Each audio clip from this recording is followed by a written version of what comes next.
Welcome to Christian Parent Crazy World, the podcast that tackles tough topics to help you be a godly parent in an ungodly world.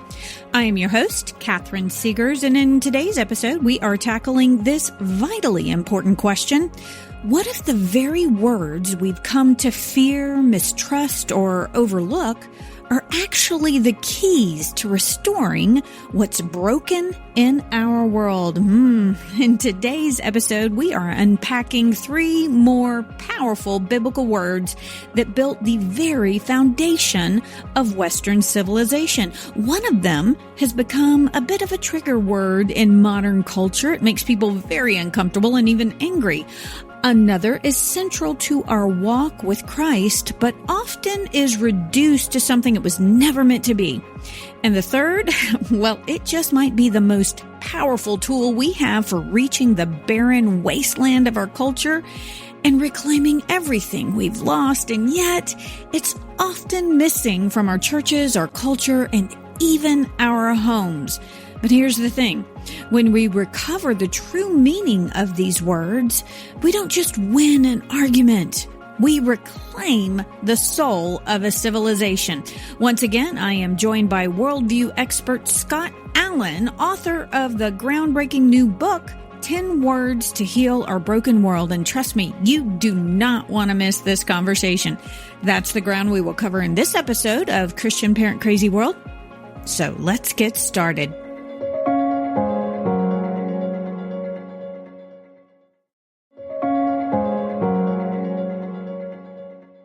We are wrapping up our series with Scott Allen today. Regular listeners know him well by now. To refresh your memory, Scott is president of the Disciple Nations Alliance and is author of 10 Words to Heal Our Broken World. Scott has spent decades working in countries across the globe, helping Christian leaders understand how these biblical concepts not only renew hearts, but transform societies. You guys, this has been one of the most fascinating conversations I have ever had on Christian Parent Crazy World, or honestly, anywhere else for that matter. If you haven't listened to the first 2 episodes in this series, let me encourage you to press pause and go back, because what we're covering today builds on that foundation and it's absolutely essential. I'll give you a quick recap, though. In episode 153, we talked about the power of words in the Christian faith. And in that episode, we introduced this idea, which you've heard over and over again throughout the series, of load-bearing words. They're biblical words that have literally upheld all the blessings and flourishing that we enjoy in Western society. This is why everyone wants to come to our shores. And when we strip these words of their biblical meaning, everything built upon them begins to fracture. Then in episode 154, we explored the revolutionary Christian idea of what it means to be human.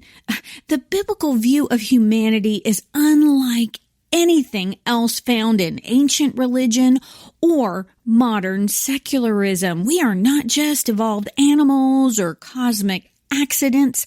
We are image bearers of the living God. And that truth is the foundation for something else we all long for, which is freedom. Real freedom isn't about doing whatever we want, like Rousseau thought. It's about living as we were created to live. True freedom flows from knowing who God is and who we are in Him. That concept, the idea that all people are created equal and endowed with rights and dignity from our Creator, came only from the Christian worldview. No other view, no other worldview in human history produced freedom as we know it today, period.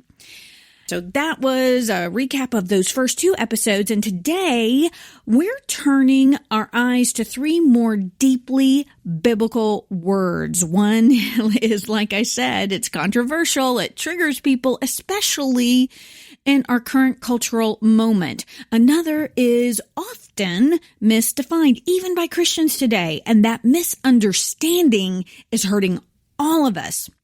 And the last one, it just might be the most powerful and transformative apologetic we have for engaging a lost world. And tragically, it's also the most neglected word in the modern church. So what are these words? Well, we're going to unpack that in today's conversation with Scott Allen. But before we do, I have a special announcement to make at the end of today's show about a very challenging season our family is going through. So to all my regular listeners, please stick around for that. And with that said, let's jump back into this fascinating conversation with Scott Allen. There's some other words here I so desperately want to get to. This one I'm very excited about because it's a little triggering, though. I think the word authority. That is almost a pejorative all the time in our culture now. It's used as an adjective. Yeah. If you describe something or someone as being authoritative, it's not a compliment anymore. It could have been at one point, but now it's almost always a negative word. And there's a good reason for that. I've heard you speak to this before, and I agree that because of the misuse of authority throughout human history, we do have a negative idea of this. And tragically, unfortunately, we see it day in and day out. This is a truth within Christianity. It's in the church. We see the misuse of authority in churches. We see the misuse of authority in ministries.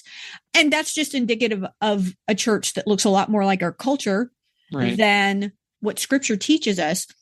So let's talk about that. Let's talk about this word a little bit and why we have such a mistrust of it and what the proper definition should be and how that does lead to families that flourish, churches that flourish, communities that flourish, and nations that flourish.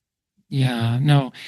You see, just to pick up on what you were saying, the people have been harmed by the misuse of authority. And authority in its kind of most basic ideas is really just the power to issue orders. It's the authority to issue orders and have them be, obeyed. It's very similar to the concept of power, power and authority, very similar kind of concepts. And so, but in our fallen world, most people's experience with authority is negative because they've been harmed by it. They've been harmed by it in, as you said, marriages and in families and in the workplace or wherever it is. And so the response to that has been kind of Marx's response. Let's tear down all. Let's like have this world of perfect equality where there's no hierarchies, there's no power, there's no authority. Everyone's kind of on an equal footing.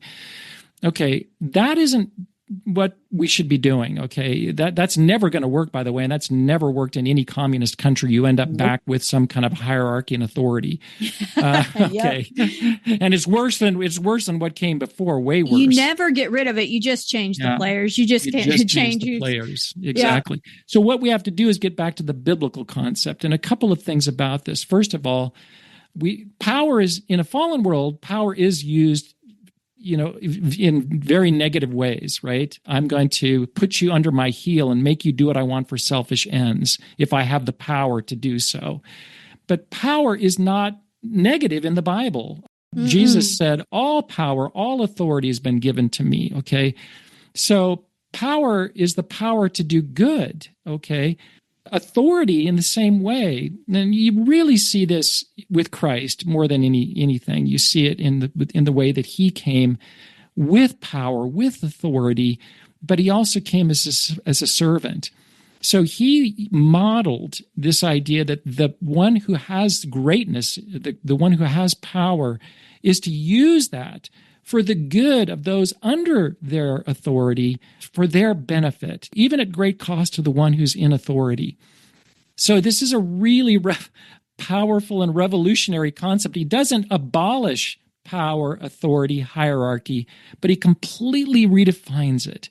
And you see this, I think, most powerfully in that famous section of the scriptures where Jesus is with his disciples. They're coming into Jerusalem for the final time. Jesus is going to be crucified. He knows that. And, he's very somber as they're working their way towards Jerusalem. The disciples, their mind is in a completely different place. They think when they get into Jerusalem, Jesus is going to establish an earthly kingdom. And their mind is, I want positions in the office, in the administration. I want to be vice president, secretary of state. They want power, in other words. So they start arguing amongst themselves. And finally, James, or I think it's John, comes up to Jesus and kind of quietly says, hey, when you get into Jerusalem, essentially, when you come on into your glory, can I sit at your right hand? And then and then the other disciples, it says, become indignant because they're like, hey, you're cutting us out, right? And so Jesus has to kind of call this time out, and he says, listen, stop. You know that the way authority and power are defined in this fallen world, with authorities lording it over the ones below them for selfish gain. You know that. That's the way power is exercised in a fallen world. Then he says this is the revolutionary part, not so with you. Not so with you. If you want to be great, that is, if you want to be in power, in authority, you must become a servant. For even the Son of Man, the supreme authority in all of heaven and earth, did not come to be served, but to serve and to give his life as a ransom for many. That's so revolutionary. And wherever that idea, that true biblical authority idea, has been practiced by Christians, it has been utterly revolutionary in the culture, in the family, when husbands lay down their lives for their wife and their families, not giving up their authority. They still are the leader. Okay. They're still the head. They're still accountable to God. But they're not using it for selfish gain. They're using it to serve their wife and their children. Where you see it come into a government, the whole concept of civil servants came in England as a result of this, right? These people in government power are servants. Where did that idea come from, right? Yeah. They're servants. It's revolutionary. So it's, again, very, very powerful concept. But I think too many Christians, you especially see this in the whole egalitarian kind of movement. It's like we just want to get rid of this concept of male headship and submission and just abolish authority, right? Let's all be equal. How about this? How about we keep these biblical concepts of power and authority and hierarchy, but we do it biblically, where the one who's got that position of power and authority uses it to serve those under their authority for their own good. That would be revolutionary. That is revolutionary. And, I did a series last summer. It was on woke ideology. And I got to the section on the hierarchy. And we're wanting to do this so often in the church, to get rid of the idea of authority, to get rid of, the patriarchy, right? Down with the patriarchy. That's what Taylor Swift says at every one of her concerts. Down with the patriarchy. Well, I think we need to cleanse a lot of things, obviously, because like we talked about earlier, it has been used, power and authority have been used in abusive ways. Right. But for sure. Admit that. Acknowledge that. Well, and that was the thing. That, to me, is the sticking power of Marxism, now cultural Marxism.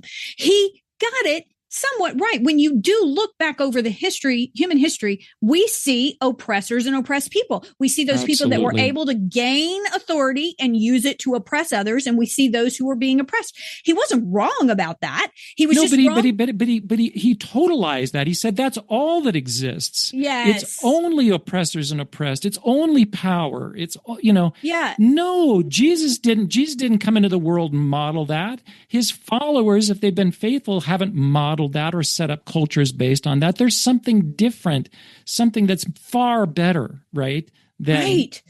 And that gives it, because they're able to preach on that, the cultural Marxists today. And I love that you had a little section in there. I love getting into that aspect of, Marx, of course, primarily economic theory, but we redefine that through Gramsci. I think you mentioned him, and Antonio Gramsci and Horkheimer and Marcuse, I think was one of the biggest. Right. Yeah, the Frankfurt School. So they've redefined it and applied it to our culture through the 5 pillars, which Gramsci identified that we need to apply it to, and talk about that's all there is. If that's all there is, there's never any hope of how could we break free from it? We can't break free from it. Like we said earlier, you're only going to change the players at the top of it. That's all you're capable of doing. That's it. Unless there's a radically different paradigm that doesn't get rid of hierarchy, but says, no, those who are high must go low. They must go down on their knees as Jesus, the King of the universe. Wash their feet. Wash the feet. What kind of world do you want to live in? I want to live in that kind of world. Exactly. And you know what? Even his own disciples had a hard time receiving it. What did Peter say? No, you can't do this, Lord. You can't do this for me. And Jesus said, but if you don't allow me to do this, you can have no part of me. He said, no part of me. And it's a beautiful picture of what true authority is intended to do. And when you see that in a marriage, when you see that in a family, when you see that in a church, when you see that in a ministry, when you see that in a school or a business, sports team, you name it, a city, a state, a nation, when you see that concept of authority being applied, then you have something radically different. And then by the way, the reason, if you're in a position of submission, and by the way, we're all in positions of submission and authority at different times. We all are. So we have to understand how to live out these things biblically. But when the authority is functioning from that paradigm of, I exist for your good, to serve you for your own good, even at great personal cost. Yes, we have to have authority. There has to be an order, right? You can't have all the people being the chiefs, right? There's got to be at some level, somebody's going to have to make the final call, but they're not doing it selfishly. They're doing it for the good so that everybody can rise. You want to obey them. We want to obey Jesus. We desire to obey him, not because out of fear, because he's some kind of tyrant, but because he's so good and loving, right? That just changes the dynamic entirely. You're so right. You're so right. I love seeing that played out when you truly see that in any kind of relationship, in any kind of a structure, whether that's, you're, like you said, the business, the school, the home. Flourishing happens. Flourishing happens. I want to touch on another couple of words that I would love for you to elucidate for us. The word faith. That one, we have such a different concept about what it means to have faith now. And that, unfortunately, is infiltrating the church, isn't it? Right. Yes. Right. Yeah. So, this is a word that's really radically been redefined. Today, faith means believing in something in spite of the lack of evidence for it. It's this leap of faith. It's what religious people do. You're a person of faith because you believe in God, even against the evidence of science or whatever it is. And then that idea has come into the church too, right? Don't think, just believe, right? Just believe, the power of belief. That's not what faith is at all. It's actually, if you go back to the Greek word, the Old Testament Hebrew word for faith is the same word as truth. Actually, it's really, it's something that's firm and it's solid. That's the idea. It's unchanging, firm, solid, reliable, something that you can trust. There's evidence involved. Yeah, that's the New Testament word. Pistis is a Greek word meaning that you search out the truth of something through kind of reasoning and logic. Okay, it's that idea of searching out the truth of something. And the point I make in the book on this word faith is that we tend to put it into kind of you're a person of faith. It's a religious concept. If you're a man of science, you don't function by faith. And I say, no, none of that is true. We all operate by faith, okay? Yep. In the sense that, and I just give some very, very practical examples, okay? Let's say, for example, that you've never flown on a jet airplane and you want to go visit some friends in another state. So you have this question, faith always begins with a question. And the question in this case is it safe, right? Can I actually safely get to where I want to go on that airplane? So you start looking at some evidence, right? Maybe you talk to a pilot, you look at the track record of airline safety, and you start kind of looking into it a little bit. But then it doesn't actually kind of become true faith until you yourself get on the plane, right? That's that kind of final step of faith. But it's not a blind leap because you've kind of done your homework and you said, no, this looks trustworthy, it's reliable. Then you have that safe flight. Now you've got experience that you can bring to the table as well. In my own experience, that's the same thing. It's faith in the Bible is trust. It's trustworthiness. Something is trustworthy. We use it all the time.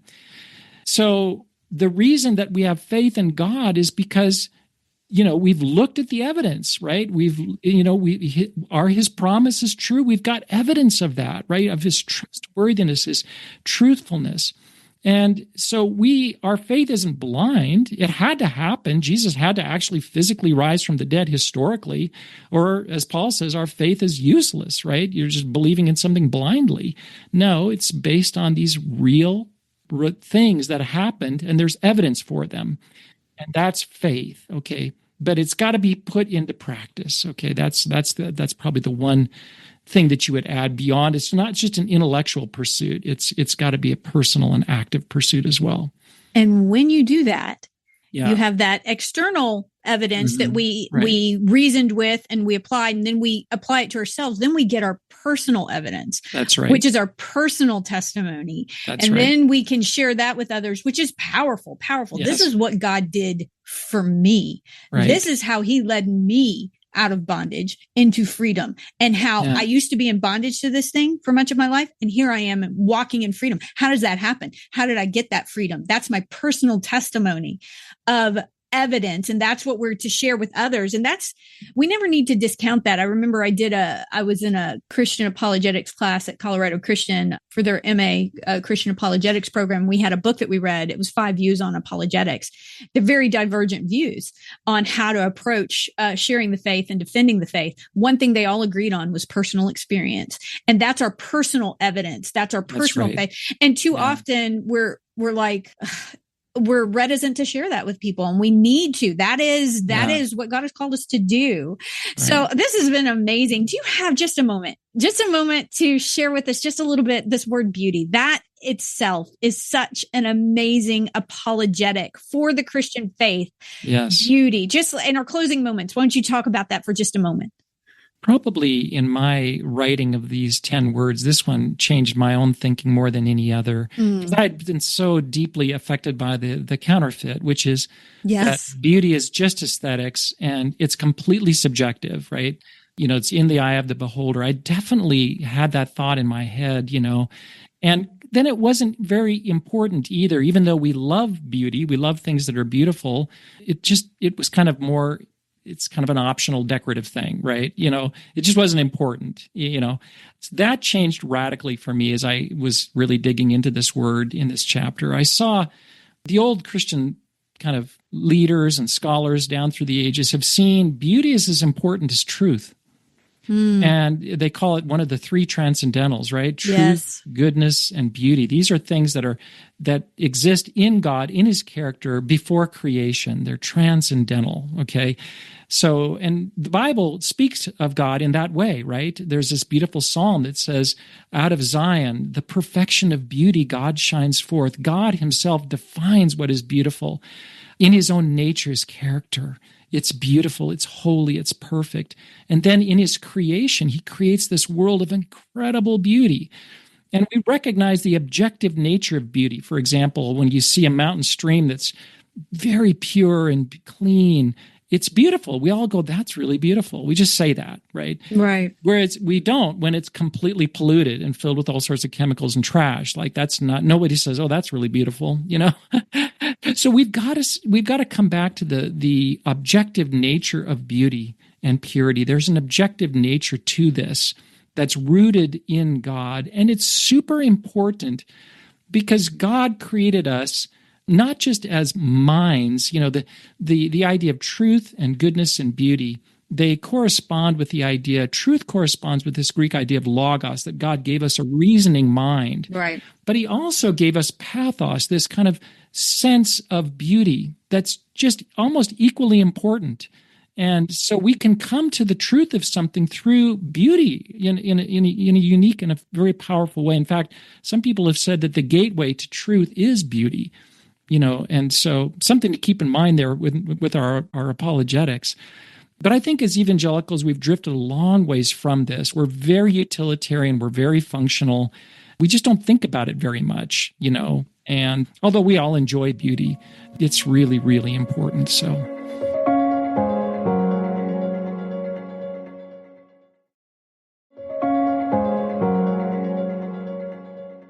I think you're honing in on that is so important. Beauty is such a powerful way to help introduce people to truth. I spoke at a church, year and a half, 2 years ago.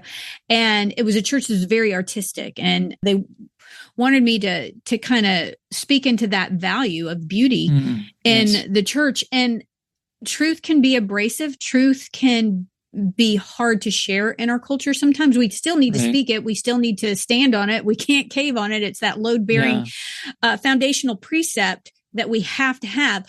But one way that we can help introduce people to truth that they will receive far more readily is if we can open the door to truth through beauty. That's right. Through a piece of art, through a beautiful building, through a piece of poetry, through a great book or a beautiful film. You can introduce truth to people in ways that they're far more able to receive it.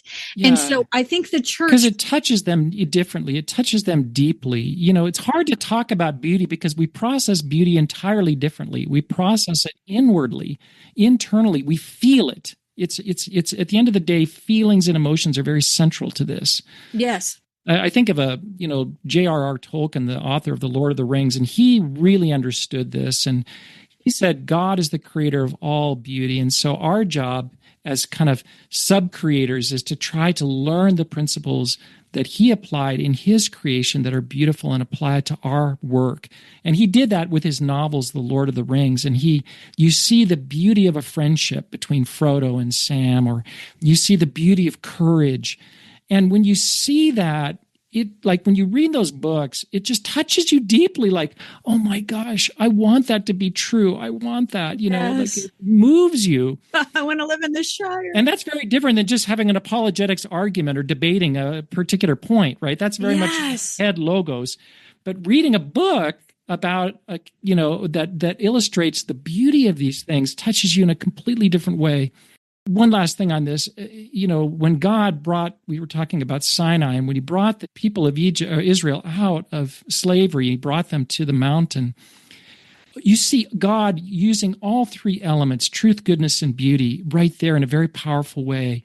The goodness was essentially the moral law, right? This is the defining standard for what is good. I'm going to give it to you. This is what it means to be good, to be righteous and holy, right? These 10 commandments, the ethos. But then, you saw, so that was ethos. You saw the logos, right? He wrote it down in words, right? That's something that we can, that is kind of connecting to our logos, our logical reasoning minds. But then there was the pathos, there was the mountain, the fire, the lightning, and all of that, that created that sense of awe. And God brought all of that together there. And I think that we as Christians have to remember that God created us with all of those capacities, that God himself embodies those. They truly are transcendent. And when we speak truthfully, we have to remember all three of those three. And I think beauty is the one that's by far the most neglected. I could not agree more. And it didn't used to be. We were talking about this before the show. In the Renaissance, beauty flourished within the church, and that created our culture. Unfortunately, we rejected beauty in the church. I think after the Industrial Revolution, we wanted to utilitize everything. Everything became utilitarian. Yeah, exactly. How many, sorry to put it so bluntly, how many butts can we get in the pews? How much money can we raise? All became about numbers, and it's okay that and I'm not speaking against practical considerations, right? Yeah, these practical things and these practical buildings and these, we should use our money wisely, but we forsake beauty. We have forsaken the artist actually in the church. We did not give them a place to flourish. And my background was in the arts. I took this very personally. Yes. I was in a Christian college where the ministerial students were constantly, why are you spending so much time on the stage? How does that glorify God? They wanted to get some utility out of Rodgers and Hammerstein. And I couldn't explain it to them in a way that they would accept, because they couldn't see that beauty creating culture. And yet, what are they out there preaching against? All the excesses of this culture that was created in a vacuum. Hollywood was created in a vacuum frankly, that the church created. We rejected the artist. Anyways, that's all. No, you know what? I'd love to. Yeah, because this is an area of personal interest and it's something you, it shaped you, right? With your background in theater. Yeah. And it's so profound. I just want to affirm that in you, just how important and how profound that is. Yeah. We created the vacuum. And then what do? We turn around and we shake a naughty finger, bad Hollywood, right. creating bad films and bad culture, instead of looking at it and saying, dear me, we created the vacuum. God is going to be represented artistically in the world. He created us as artists. He did. And yeah, exactly. We are going to create. The question is, what are we going to create? Is it truly beautiful based on God himself as the perfection of beauty, his word, his creation? There are true principles for beauty. And the kind of culture that creates, that gives rise to cathedrals like Notre Dame or university campuses like Oxford, the beauty, if you walk around those, or think of the great plays that have deeply moved you, Les Miserables or whatever it is, they touch you. And that's how you build a culture way before. Yes. Darryl, my mentor, he often talks about the way cultures change. And it starts usually with thought leaders, these cutting edge thinkers, but then it moves quickly into the arts, into music, into drama, into literature, and then it moves into kind of institutions and systems and curriculum, and then it kind of touches the common man. That's true of any culture. Now, as Christians, we want to see the Bible be building beautiful, flourishing cultures. I hope we do.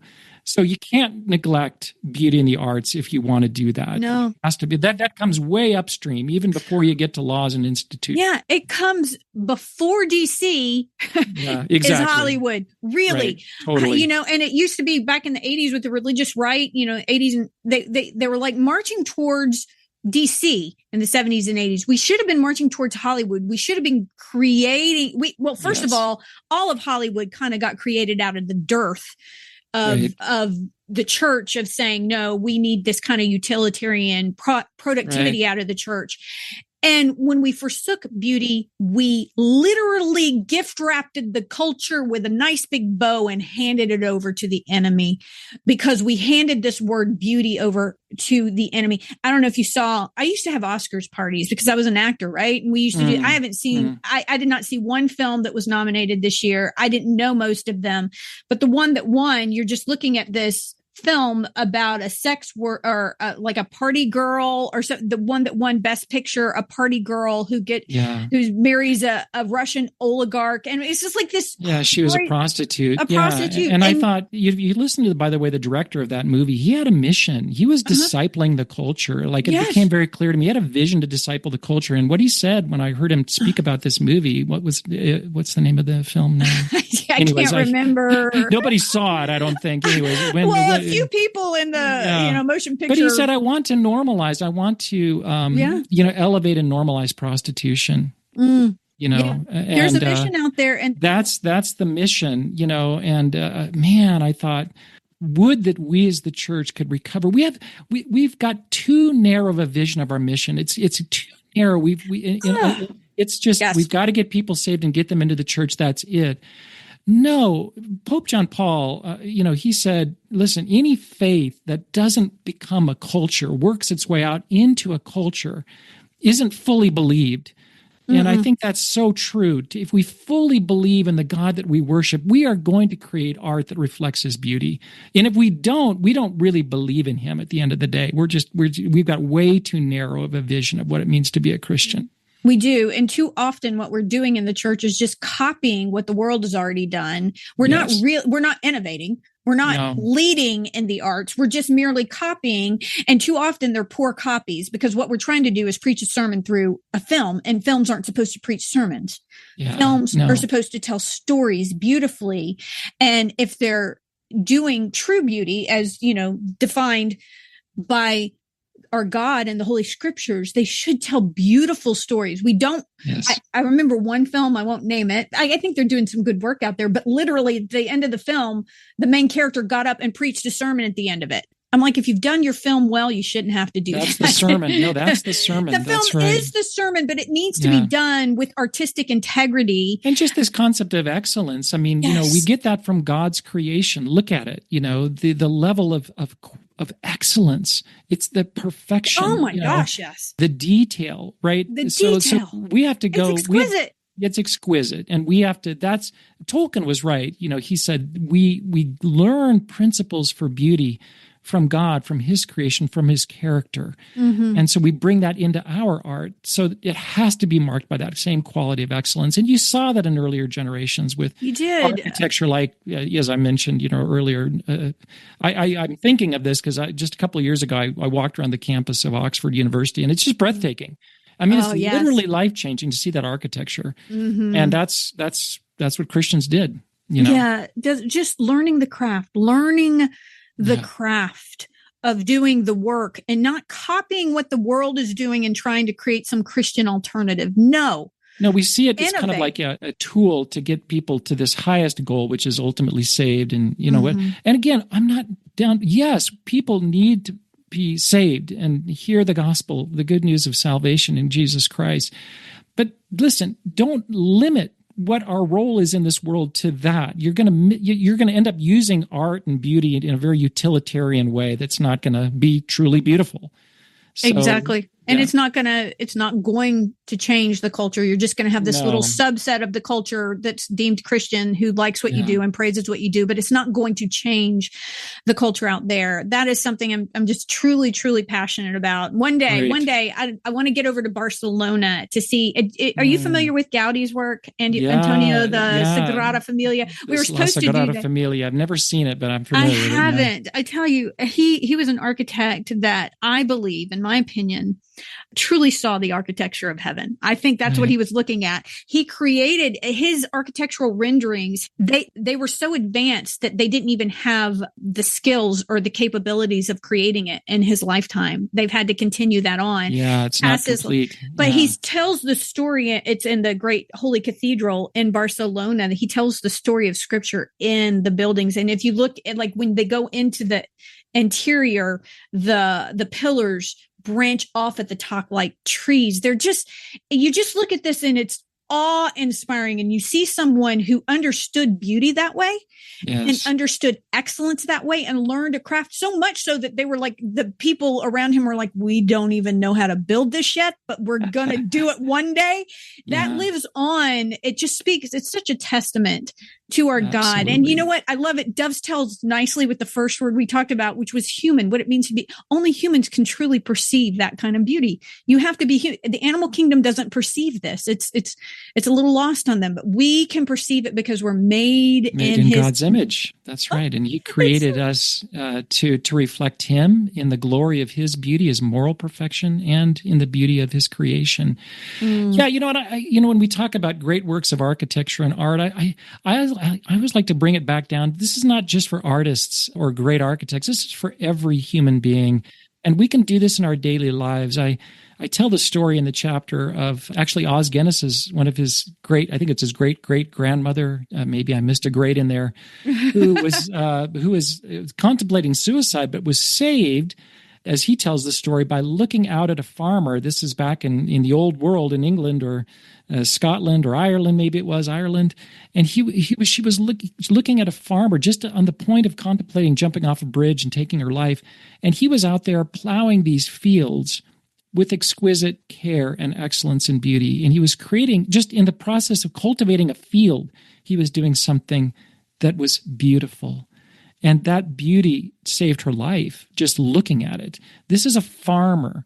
Or if you're just a homemaker, just the way that you care for your home, the beauty that you bring in. Francis Schaeffer always made sure that at L'Abri, there was flowers on the table. Right? He lived in Switzerland. Little things that we do to bring beauty. If there's trash on the street, we pick it up. We pick it up because that's defacing something that should be beautiful.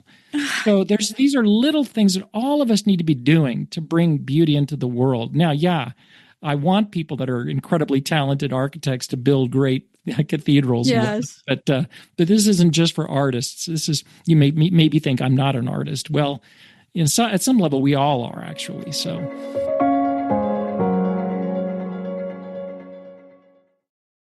Hey, mamas and papas, I wanted to let you know that I have created some amazing resources for subscribing on my website at catherinesegars.com. I have a bundle called Partnering with God for Your Prodigal. In that resource, I've collected all of my podcasts, articles, and scripture lists for prodigal kids all in one place. That is a lot of material. And I have updated my ebook for moms that uncovers the 5 biggest myths that our culture spreads about mothers. Now, I know you have heard these myths from family members or from former coworkers or current coworkers.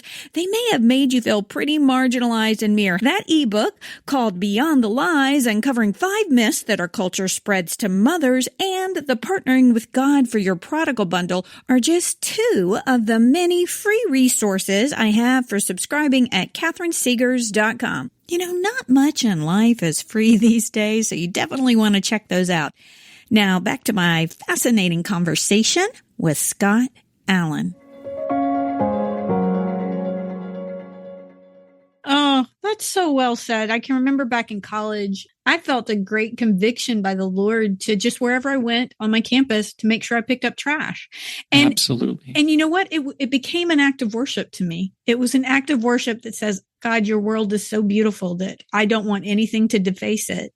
Yeah. And in the simple ways, whether it's the homemaker or the stay-at-home mom or whatever it is that yes. God has called you to do, that we can do it with such excellence that it can truly bless and beautify the world around us. And that's gonna speak to people. People are gonna, non-believers are gonna see that, and they're gonna wonder, what are you doing and why are you doing it? All of these things are opportunities for us to talk about God and who He is, the perfection of beauty. What a powerful apologetic. What a powerful witnessing evangelism tool and discipling tool within the kingdom. Yeah. This has been amazing. I thought it was going to be epic, and it is. We're going to have you back on because there are more words. We didn't get to all of them. I think we could go on beauty for a long time, though, because this is a topic we're both so passionate about. All of them, though. So thank you so much. We have unpacked some incredible words today to see their true biblical meaning and see how they have shaped a flourishing society. And Scott, just thank you so much. Where can listeners learn more about you and about your work, Disciple the Nations Alliance, and get a copy of this must-have? I would call this a must-have book for every Christian library, 10 Words to Heal Our Broken World. The place you can go to get all of the resources associated with the book that include a Bible study, in-depth Bible study booklet, and short videos that you can show in church to a small group that just introduce each of these 10 words along with the way they've been redefined. You can find all of that at 10wordsbook.org. And I would just encourage people to go there. And this is really, I want you to think about this as a tool of discipleship. I was discipled myself just like writing the book. The depth, the power of these words, you could just literally take these 10 words and understand them biblically, and you will grow deeper in what it means to be a Christian, what it means to be.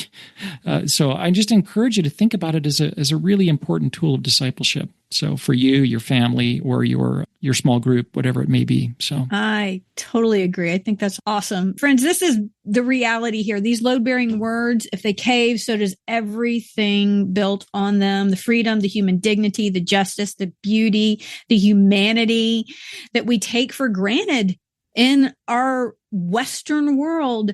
They exist because of these biblical truths. If we strip them of their foundation. And we are stewards of them. The church is the steward of these words, okay? We've got to we got to know it, and we got to pass it on to the next generation, or they will be lost. They will be defined out of existence, like you're seeing with the word marriage, which we didn't talk about. It's being defined out of existence. So we can't let that happen, not on my watch, right? Yeah, that's a topic we need to visit again. So I would love to have you back on. I think we could talk all afternoon. Happy to do it. You have been so generous with your time. Thank you so much. So let's not cave on these critically powerful, load-bearing biblical words in our culture. Let's reinforce them, starting in our homes, starting in our families and our churches, and then out into the world. Thank you so much, Scott. My pleasure. Thanks, Catherine. God bless. This series with Scott Allen was amazing, but after we wrapped it up, Scott had some very kind words to say and some encouragement for me to keep digging into one of these topics, and that is exactly what we're going to do here on Christian Parent Crazy World. I have a fascinating series coming up, and I'm going to tell you about that in just a second, but I want you to hear what Scott had to say, because his encouragement in this area kind of lit a fire in me. Here is what Scott had to say. Sorry, I kept you over. No, thanks. I just so enjoyed talking to you because you get it. You have a passion for it. I especially enjoyed the talk on beauty. That was powerful. I did too. Yeah, I did. No, that meant a lot to me. This word was really, because I'm more of a logos guy. Well, I'm one of those weird people that's kind of, I've been both. Like earlier on in my life, I was definitely, very pathos. I have an MA in communications. It's in performing arts. It's in theater. And so I spent a dozen years on the stage doing everything from musicals to Shakespeare to comedy improv. And I adore Shakespeare. And I think of Portia and the Merchant of Venice, the quality of mercy is not strained. It droppeth as the gentle rain from heaven above upon the place of thee. But I'm so passionate about that. But then later, I've always been a person that was just passionate about apologetics. So marrying those two things, the beauty, the logos and the pathos with the proper ethos, to me, you've got to have all three. But that is one of those places where, wow, did we give it away in the church? We just gift wrapped it and gave it away. And then we're so critical of it. Right. And I think we need to step back and not be so critical and realize our part in this. And hopefully we can help to reclaim it. Yeah. Well, you've got something to say there, I think, Catherine. So you keep speaking that. Okay. So. My goodness. Like Scott, I found myself most captivated by that word. It stirred something deep inside me because it takes me back to my roots as an artist. And as Scott encouraged me to keep digging into this theme, I knew exactly where we need to go. So I did. In an upcoming series, I am going to be joined by Isaac and Emily Gay. They are fellow Regent graduates, like myself, and they lead a dynamic ministry that equips artists and helps the church to reclaim the arts and culture as a powerful platform for truth. And together we are going to explore how beauty may be the most important, the most powerful, the most incredible apologetic that we have for reaching a lost and broken world. Now, this upcoming series is going to inspire you. It's going to challenge you. It's going to enlighten you and remind you that the church is meant to be a wellspring of creativity that reflects the glory of our Creator and is the foundation for our culture. So be watching for that upcoming series on beauty.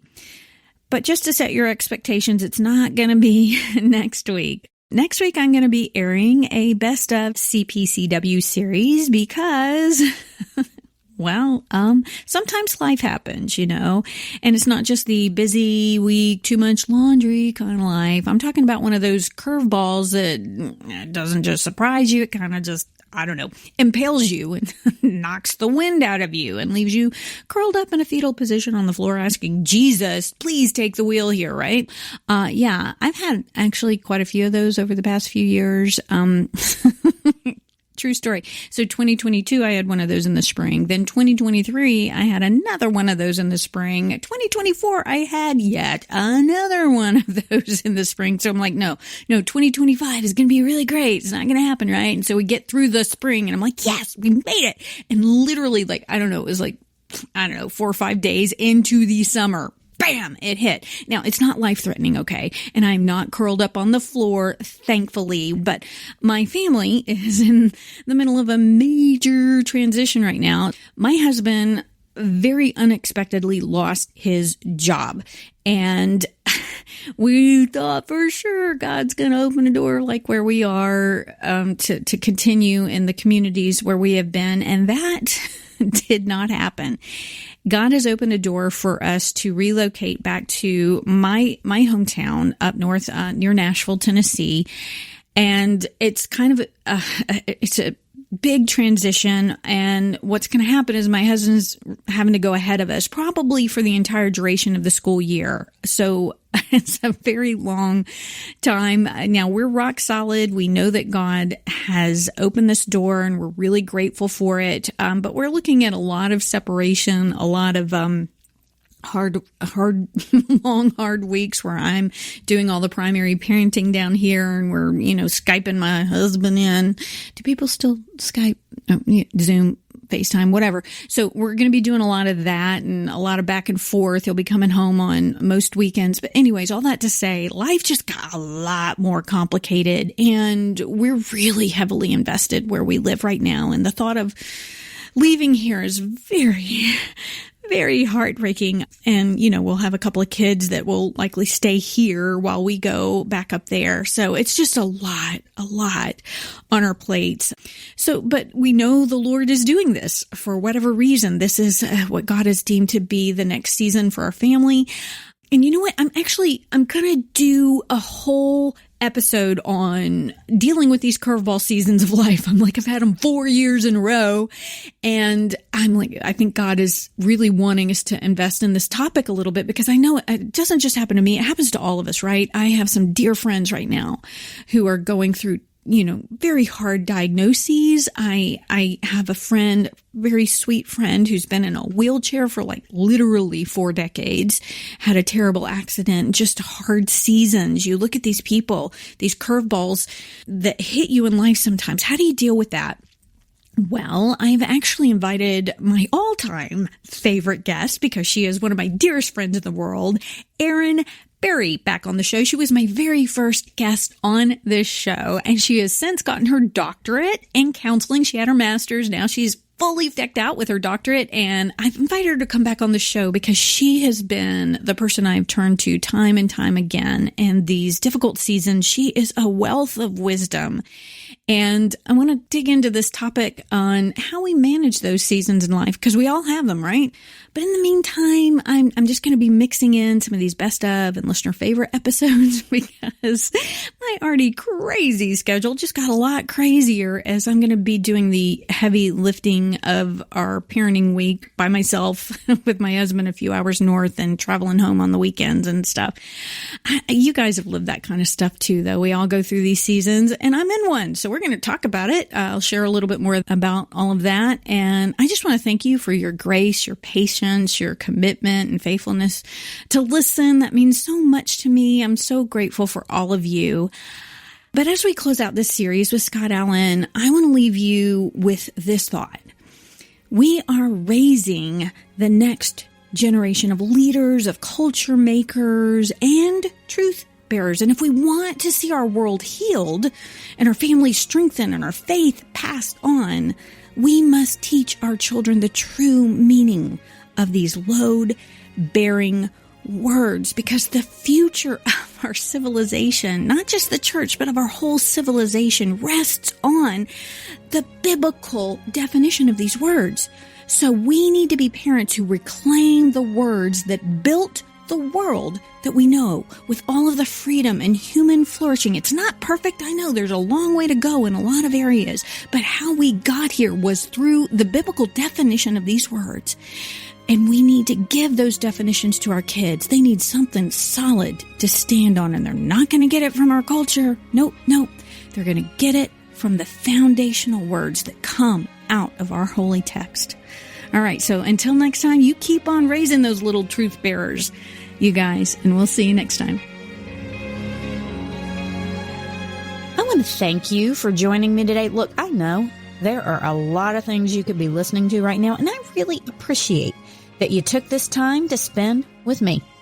I hope you will join me for my next podcast when we take aim at some aspect of our culture that threatens to derail our parenting and steal our kids' faith. If you enjoyed this episode of Christian Parent Crazy World, would you consider telling a friend and sharing it on social media and giving it a good review over on Apple Podcasts and Spotify and following me on Facebook and Instagram? Oh, and maybe you could say that Christian Parent Crazy World is the best podcast you've ever heard in your entire life. Just a thought. And be sure to check out my website, which is CatherineSegars.com. That's Catherine with a C. I have lots of articles and resources there that will help you on your parenting journey. And if you subscribe, I will be sure to send you some really cool free stuff and notify you of future podcasts, articles, and blogs. I want to end this and every episode with a word of encouragement. God gave you your kids, your specific kids, for a reason. That's because you hold the key to unlocking who God created them to be. We'll see you next time.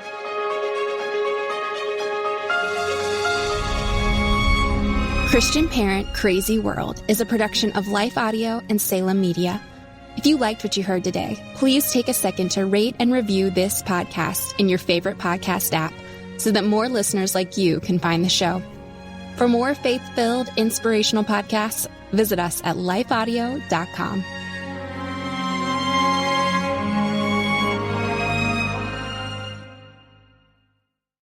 Looking for ways to stay positive? Brighten your day with the Free Story Behind podcast. Hear weekly short stories that showcase true joy, love, and hope. Listen now at lifeaudio.com or by searching for Story Behind wherever you get your podcasts.